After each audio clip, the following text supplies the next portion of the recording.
TMC নেতারা আর police, পাড়ই থানার police, পাড়ই থানার ওসি, বোলপুর থানার সিআই, মুস্তফা, মাহে আলম, তারপর মুস্তফার ছেলে আকবর, তারপর কানু, ওরা সবাই মিলে যে বাড়ি থেকে তোলে, বলছে যে মিঠুন কোথায় আছে বল।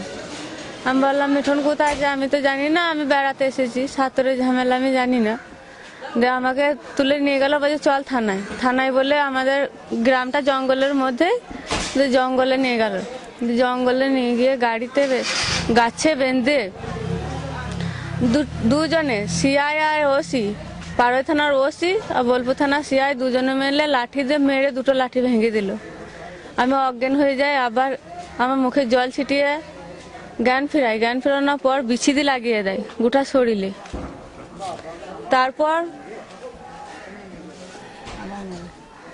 বিছিদি লাগিয়ে দেয়, তারপর আঙ্গুলগুলো সব ভেঙে দুমড়িয়ে বিলেট দিয়ে চিড়িয়ে মারে, মারধর করতেই থাকে। গাড়িতে ঘুরিয়ে ঘুরিয়ে মাঝরাতে ইলামবাজার থানায় দিয়ে যায়।